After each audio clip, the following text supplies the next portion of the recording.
बातचीत की शुरुआत सिन्हा साहब आप ही से, और आपसे यही समझना चाहूंगा, आपके मुताबिक इस बजट पर आप वॉर इफेक्ट कितना देखने जा रहे हैं? जय हिंद अखिलेश, जय हिंद हमारे दर्शक हैं उन सभी को जय हिंद सर। देखिए, जो इस बार बजट है और खास करके अभी है, उस माहौल में हुआ है जो 21वीं सदी की सबसे स्ट्रैटेजिक शिफ्ट्स हो रहे हैं, जो वर्ल्ड इज एट वॉर। और देखिए, ये एक मेकिंग एंड ब्रेकिंग का समय है, और इसमें डिफेंस के ऊपर में तो जोर है ही पूरे विश्व के अंदर में। एक हम इसको कहते हैं बेंचमार्किंग, नाटो बेंचमार्किंग थी 2.5% की, वो 3.5 अभी आ गई है। तो अभी हमारा 1.9% है हमारा डिफेंस बजट, जो पिछले साल का है वो घटता रहा है 2021 से। उस समय भी 2.4 था, वो घटता घटता घटता 1.9 आ चुका है।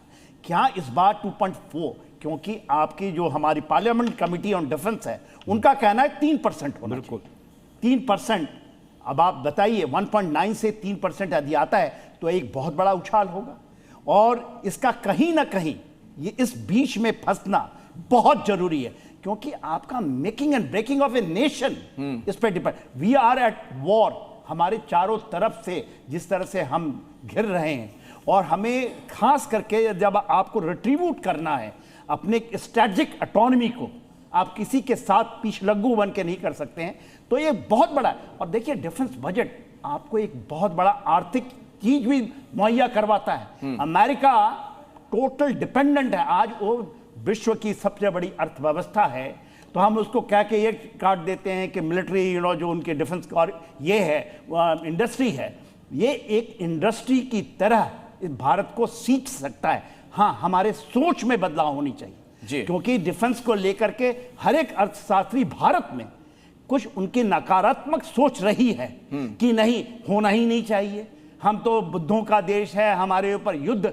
मगर ये आप सच्चाई से आंख मोड़ेंगे यदि आप डिफेंस के ऊपर में, और ये भारत को बहुत कुछ देगा, बहुत कुछ देगा, बहुत कुछ देगा। मैं उस पर आगे आता हूं, लेकिन श्रीवास्तव साहब, आपका इस पर क्या टेक है? डिफेंस बजट को लेकर क्या बढ़ना चाहिए इस बार और ज्यादा? देखो अखिलेश, इसमें कोई शक नहीं, बढ़ना नहीं चाहिए, बहुत बढ़ना चाहिए।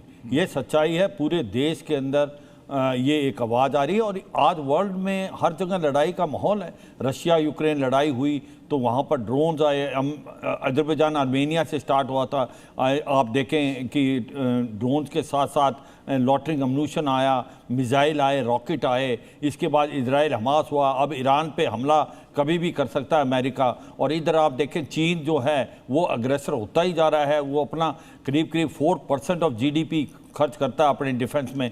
और पाकिस्तान अभी ऑपरेशन सिंदूर में जब देख रहे हो आप, 3 से 3.5% तो करता ही है, और उसका डिफेंस बजट के अंदर उसकी पे एंड अनाउंसेज नहीं है। तो ये सच्चाई है कि जो माहौल पैदा हो रहा है, इसके अंदर आज की तारीख में भारत के पास और कोई चॉइस नहीं है। आपका ऑपरेशन सिंदूर अभी भी ऑन है, उस पर पॉज है। तो इसका मतलब जो पिछले साल तक था 6.1 लाख करोड़, वो करीब 1.9 था GDP का।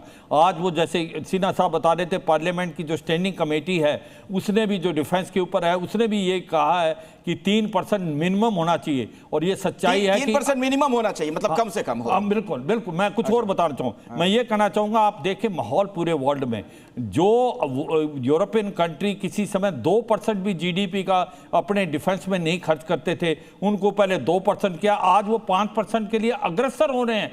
तो कहने का मतलब है, अगर आपने नए हथियार खरीदने हैं, लॉटरिंग अम्यूनिशन, आपका ड्रोन्स, उसके बाद साइबर वारफेयर, आपकी arty ammunition, artillery guns, light आपके टैंक्स, उसके बाद आपका सबसे बड़ी प्रॉब्लम जो मैं बताता हूं, आपको 42.5 स्क्वाड्रन चाहिए अगर आपको 2 फ्रंट वार को देखना है चीन और पाकिस्तान में। आज वो घट के 30 आपके स्क्वाड्रन रह गए हैं। 114 जो रफेल लेने हैं आपने, जल्दी लेने हैं, गवर्नमेंट टू गवर्नमेंट लेने हैं। आम का जो आपको 10 साल में बनाना है advance medium combat aircraft. Siwan साहब, आप ये कहना चाह रहे हैं कि अभी बहुत ज्यादा पैसे की जरूरत है इस सेक्टर को? बिल्कुल जरूरत है। और मैं एक ही चीज और जोड़ना अखिलेश, देर नहीं करनी। अगर आप इकोनॉमिकली स्ट्रांग बनना चाहते हैं तो आप मिलिट्री स्ट्रांग होना पड़ेगा। ये दोनों एक ही सिक्के के दो पहलू हैं। ऐसा है क्या मुकेश जैन जी कि आपको भी लगता है कि ये दोनों एक ही सिक्के के दो पहलू हैं? और दूसरी बात ये कि अगर कहीं बजट बढ़ेगा तो फिर कहीं घटेगा भी। तो देखिए, ये आज के सिनेरियो में तो बहुत सही बात है जो कर्नल साहब ने बोली